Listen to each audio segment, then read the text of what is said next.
Hello guys, आज के इस वीडियो में आप जानने वाले हो गुप्त काल को स्वर्ण युग क्यों कहा जाता है अथवा गुप्त काल में कला, स्थापत्य कला, चित्रकला और साहित्य के विकास का वर्णन करें। साथ ही इनसे संबंधित 15 मोस्ट इम्पोर्टेंट क्वेश्चन को भी जानोगे। इस क्वेश्चन को शुरू करने से पहले गाइज मैं आपको बताना चाहूँगा कि इस क्वेश्चन के बारे में मिस्टर सुधीर भाई ने पूछा था कि सर गुप्त काल को स्वर्ण युग क्यों कहा जाता है, इसके बारे में ज़रूर बताएं। इसलिए आज के इस सेशन में हम गुप्त काल को स्वर्ण युग क्यों कहा जाता है इसके बारे में बिल्कुल आसान शब्दों में समझेंगे। गाइज, अगर आप नए हैं इस चैनल पर तो आपको बताना चाहूँगा कि अगर आपने इस वीडियो को एक बार देख लिया, यकीन मानिए मेरा, आप दोबारा इस चैनल से ही वीडियो देखना चाहेंगे। तो चलिए आज के इस सेशन को शुरुआत करते हैं। क्वेश्चन है गाइज कि गुप्त काल को स्वर्ण युग क्यों कहा जाता है अथवा गुप्त काल में कला, स्थापत्य कला, चित्रकला और साहित्य के विकास का वर्णन करें। आपको मैं बताना चाहूँगा गाइज कि जो गुप्त काल को स्वर्ण युग इसीलिए कहा गया है क्योंकि इस समय जो है स्थापत्य कला, चित्रकला और साहित्य का विकास बहुत ही तेज़ी से हुआ। दोनों क्वेश्चन सेम है गाइज, क्यों तो आपको बिल्कुल कन्फ्यूज़न नहीं होना है। इन दोनों क्वेश्चंस में अगर कोई भी क्वेश्चन को आपको पूछे तो आप इसका आंसर लिख सकते हो। आंसर में सबसे पहले गाइज आपको परिचय देना है। परिचय: गुप्त काल को भारतीय इतिहास का स्वर्ण युग माना जाता है। इस समय भारतीय सांस्कृतिक का प्रचार प्रसार से लेकर साहित्य कला, स्थापत्य कला, मूर्ति, चित्रकला, विज्ञान के क्षेत्रों में अत्यधिक उन्नति हुआ, जिसके कारण गुप्त काल को भारतीय इतिहास में स्वर्ण युग के रूप में जाना गया है। यानी कि गाइज गुप्त काल को भारतीय इतिहास का स्वर्ण युग इसीलिए कहा गया है क्योंकि इस समय स्थापत्य कला, मूर्ति कला, चित्रकला का जो उन्नति हुआ उन क्षेत्रों में बहुत अधिक हुआ। इस समय जो है विज्ञान के क्षेत्रों में उन्नति हुआ। इन सभी क्षेत्रों में विकास होने के कारण ही गुप्त काल को भारत के इतिहास में स्वर्ण युग के रूप में माना गया है। इसके बाद नेक्स्ट पॉइंट जो बनाने हैं गाइज वो है गुप्तकालीन कला।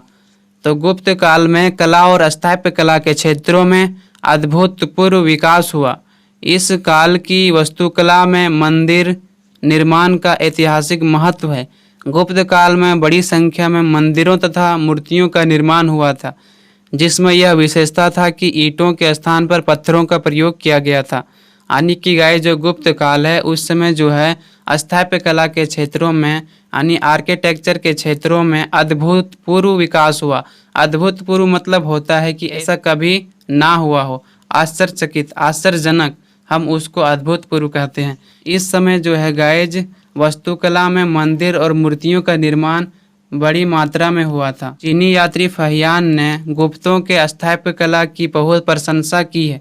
उन्होंने यह कहा है कि इस समय के घरों में कई कमरे, दलान तथा आंगन होते थे।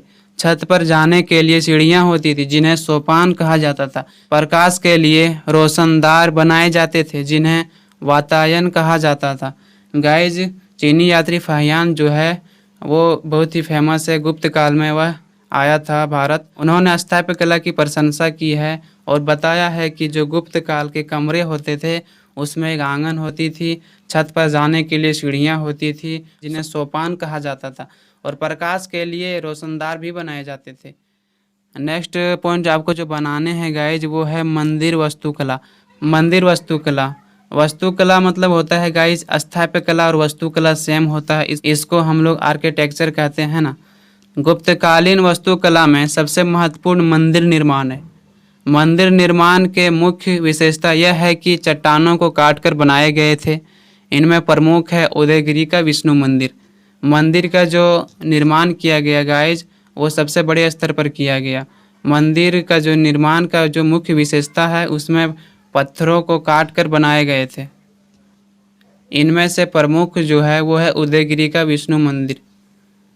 उसके बाद नेक्स्ट पॉइंट बनाने हैं गाइज कि गुप्तकालीन मंदिर का निर्माण ऊंचे चबूतरों पर किया जाता था जिस पर चढ़ने के लिए सीढ़ियां बनाई गई थी। प्रारंभिक में मंदिर के छतें चपटी होती थी किंतु आगे चलकर शिखर की बनाए जाने लगे। मंदिर के भीतर एक वर्गाकार या चौकोर कक्ष बनाया जाता था जिसमें मूर्ति रखी जाती थी। गर्भगृह सबसे महत्वपूर्ण भाग था। गर्भगृह के प्रवेश द्वार पर बने चौखट पर मकरवाहिनी गंगा और कुमारवाहिनी यमुना की आकृतियां बनी थी। यानी गाइज इस समय जो गुप्तकालीन मंदिर थी वो चबूतरे पर बनाया जाता था, जिस पर चढ़ने के लिए सीढ़ियाँ होती थी। प्रारंभिक में जो मंदिर निर्माण होता था उनकी छतें चपटी होती थी, लेकिन आगे जाकर शिखर भी बनाया जाने लगा। मंदिर के जो अंदर होता था उनमें वर्गाकार यानी चौकोर, जिसको हम लोग स्क्वायर कहते हैं, कक्ष बनाया जाता था, जिसमें मूर्ति जो है सो रखी जाती थी। गर्भगृह सबसे महत्वपूर्ण भाग था। गर्भगृह के जो प्रवेश द्वार होते थे, जहाँ से लोग प्रवेश करते थे, वहाँ पर जो है मकरवाहिनी गंगा और कुमारवाहिनी गंगा की जो है इमेज, समझते हो, इमेज बनाया गया था खोद खोद के। इसके बाद है गाइज मूर्ति कला। गुप्त काल में मूर्ति कला के क्षेत्रों में भी सर्वाधिक विकास हुआ। इस समय की मूर्तियां अत्यंत सुंदर थी। भगवान बुद्ध से लेकर शिव, विष्णु, देवी देवताओं की जितनी मूर्तियां इस समय सुंदर थी, उतनी सुंदर मूर्तियां किसी भी युग में नहीं बनी थी। इस समय के जो शिल्पकार थे उनकी कला अद्भुत थी। गुप्तकालीन मूर्तियां के निर्माण के 3 प्रमुख केंद्र थे, पाटलिपुत्र, सारनाथ और मथुरा। यह मूर्तियां पाषाण धातु तथा पकी हुई मिट्टी द्वारा निर्मित है। गुप्त काल में सारनाथ मूर्ति का एक बड़ा केंद्र था। इसमें बुद्ध को अपना पथ प्रवचन यानी धर्मचक्र परिवर्तन देते हुए दर्शाया गया है। इसका निर्माण 5वीं सदी ईसा में हुई है। यह भूरे बालुओं से पत्थर से बना है। सारनाथ बौद्ध धर्म के पवित्र स्थलों में एक है। यानी गाइस जो गुप्तकालीन मूर्तियां थी उनके जो प्रमुख केंद्र थे वो 3 थे, पाटलिपुत्र, सारनाथ और मथुरा। इन जगह पर सबसे अधिक मूर्तियां बनाई गई थी। नेक्स्ट पॉइंट है, मथुरा में अनेक हिंदू, जैन एवं बौद्ध मूर्तियां प्राप्त हुआ है। मथुरा में बौद्ध के खड़ी एवं बैठी हुई मूर्तियां बनाई गई है, जो 5 फीट 7 इंच ऊंची मानी जाती है। इसके अलावा सुल्तानगंज में बुद्ध की एक मूर्ति मिली है, जो प्राचीन विशाल ताम्र मूर्तियां हैं। यह 1861 ईस्वी में ईस्ट इंडिया कंपनी रेलवे के निर्माण के दौरान खुदाई में मिली थी, जो तांबे की लगभग 3 मीटर ऊंची तथा 1 मीटर चौड़ी है। यह 500 किलोग्राम की है। यानी गाइज मथुरा में जो है हिंदू, जैन एवं बौद्ध के अनेक मूर्तियां मिली है। साथ ही सुल्तानगंज में बौद्ध के एक मूर्ति मिला है, जो ताम्र से बना हुआ है। 1861 में जब ईस्ट इंडिया कंपनी द्वारा रेलवे के निर्माण के कार्य कर रहे थे, उसी समय यह मूर्ति मिला था, जो 3 मीटर ऊंची थी और 1 मीटर चौड़ी थी, और जो इसका वेट था वो था 500 किलोग्राम। नेक्स्ट पॉइंट बनाने हैं गाइज गुप्त चित्रकला। गुप्त काल में चित्रकला के क्षेत्रों में भी अत्यधिक प्रगति हुई। इस काल में गुफाओं की दीवारों पर अनेक कलापूर्ण तथा आकर्षक चित्र बनाए गए हैं, जैसे कि अजंता की चित्रकला। अजंता की गुफाएं महाराष्ट्र में स्थित है। इसे बड़े बड़े पत्थरों को काटकर बनाए गए हैं। गुफाओं में पेड़, फूल, पशु, पक्षी तथा भगवान बुद्ध पर आधारित चित्र बहुत ही कलात्मक तरीके से बनाया गया है। यानी गाइस जो गुप्त चित्रकला है वह अजंता में मिला है, जिसमें से फूल, पेड़ पौधे, पशु पंछी तथा कुछ भगवान के चित्र बनाए गए हैं, जो बहुत ही सुंदर है। नेक्स्ट जो है गाइज एलोरा की गुफाएं। अजंता की गुफाओं से लगभग 60 किमी दूर पर एलोरा की गुफाएं हैं, जिसमें शिव पार्वती का विवाह तथा रावण द्वारा कैलाश पर्वत उठाने का चित्र बनाया गया है। यानी एलोरा की गुफाएं भी मिली है गाइज इस समय, जो अजंता की गुफाओं से 60 किलोमीटर दूरी पर है। इसमें यह दर्शाया गया है कि शिव पार्वती का विवाह हुआ था तथा रावण जो है कैलाश पर्वत उठाया था, उसका चित्र बनाया गया है। नेक्स्ट जो है वो है बाघ की गुफाओं के चित्र। मध्य प्रदेश में ग्वालियर के निकट बाघ गुफाएं हैं, जिसकी संख्या 9 है। यह गुफा बहुत धन्य संबंधित है। यहाँ पर बोधिसत्व के अत्यंत आकर्षक चित्र है। यानी गाइज मध्य प्रदेश में ग्वालियर में एक गुफा मिला है जिसकी संख्या 9 है। वहाँ पर बौद्ध धर्म का जो है संबंधित है, बौद्ध धर्म से संबंधित है। यहाँ पर बोधिसत्व के अत्यंत आकर्षक चित्र मिले हैं। नेक्स्ट पॉइंट है गाइज गुप्त काल में साहित्य। गुप्त काल में सांस्कृतिक साहित्य का अत्यधिक विकास हुआ है।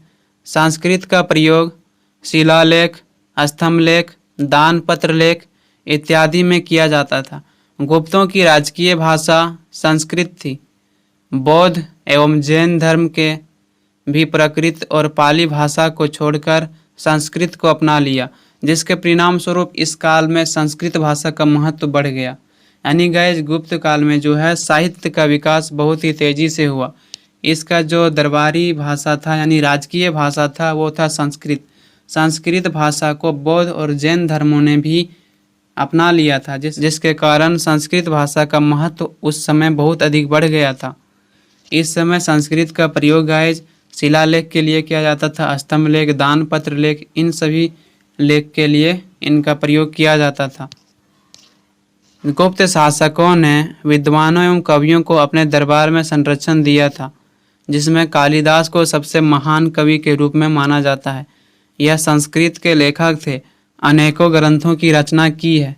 कालिदास के प्रसिद्ध ग्रंथों में कुमार संभवम, रघुवंश, अभिज्ञान शकुंतलम और मालविका अग्निमित्रम है। यानी गए जो गुप्त काल था उस समय विद्वान एवं कवियों को अपने दरबार में संरक्षण दिया था, यानी नवरत्नों को रखा था, जिसमें कालिदास सबसे महान कवि था। संस्कृत के विद्वान थे, संस्कृत के लेखक थे, इन्होंने अनेक ग्रंथों की रचना की है।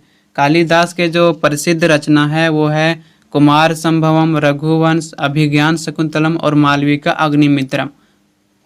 उम्मीद करता हूँ गाइज कि आपको ये क्वेश्चन समझ में आया होगा।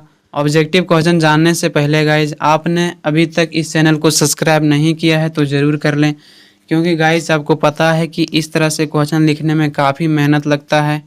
आपका एक सब्सक्राइब और लाइक मुझे अंदर से मोटिवेट करता है और मैं आप लोगों के लिए बेहतर से बेहतर तरीके से क्वेश्चन लिख पाता हूँ। इसलिए जितने भी लोग आते हैं सभी लोग एक सब्सक्राइब लाइक करके जाएं। तो चलिए ऑब्जेक्टिव क्वेश्चन हम लोग जानते हैं। पहला है गुप्त साम्राज्य का संस्थापक कौन था? तो ये था श्रीगुप्त। दूसरा है गाइस कि गुप्त साम्राज्य के वास्तविक संस्थापक किसे कहा जाता है? तो चंद्रगुप्त प्रथम को। नेक्स्ट क्वेश्चन है गाइस हरिश्चंद्र किसके दरबारी कवि थे? तो समुद्रगुप्त के दरबारी कवि थे। चौथा है कि भारत का नेपोलियन किसे कहा जाता है? तो समुद्रगुप्त। बहुत ही इंपॉर्टेंट क्वेश्चन है गाइज कि भारत का नेपोलियन किसे कहा जाता है? समुद्रगुप्त को। इन्हें नेपोलियन किसने कहा था? तो V.A. स्मिथ ने कहा था। पांचवा क्वेश्चन है गाइज कि नालंदा विश्वविद्यालय की स्थापना किसने की थी? तो कुमार गुप्त ने किया था। छठा है कि चीनी यात्री फाहियान किसके शासनकाल में भारत आया था? तो चंद्रगुप्त द्वितीय के शासनकाल में जो है चीनी यात्री फाहियान आया था। सातवां क्वेश्चन है प्रयाग परिस्थिति के लेखक कौन है? बहुत ही इंपॉर्टेंट है गाइज, इसको ध्यान में रखना है। तो हरिश्चंद्र है। आठवां क्वेश्चन है कि समुद्रगुप्त को भारत का नेपोलियन किसने कहा था? तो V.A. स्मिथ।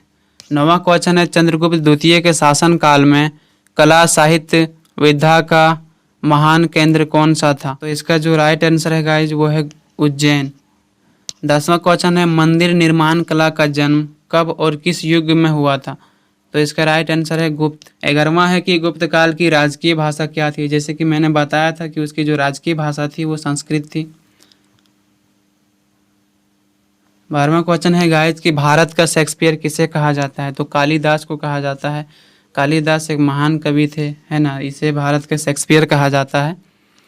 13वां क्वेश्चन है गाइस कि सती प्रथा का उल्लेख कहाँ से मिलता है? तो ये एरन अभिलेख से मिलता है। वेरी इंपॉर्टेंट क्वेश्चन, आपको ये भी ध्यान में रखना है। 14वां क्वेश्चन है कि गुप्त युग किस रचना में पृथ्वी गोल है और परिक्रमा करने की जानकारी प्रदान होती है? तो जो है इसकी जो खोज की थी गाइज वो आर्यभट्ट ने की थी। आर्यभट्ट जो थे गुप्त काल के एक खगोलिक गणितज्ञ थे। नेक्स्ट जो है गाइज वो है 15 का और लास्ट है गुप्त राजवंश किसके लिए प्रसिद्ध है? तो कला और स्थापत्य कला के क्षेत्रों में इन्होंने बहुत ही उन्नति किया था, जिसके कारण गुप्त राजवंश जो है वो कला और स्थापत्य कला के लिए बहुत ही प्रसिद्ध है। उम्मीद करता हूँ गाइज आपको ये वीडियो पसंद आया होगा। तो चलिए आज के वीडियो में इतना ही, मिलते हैं नेक्स्ट वीडियो में। जय हिंद।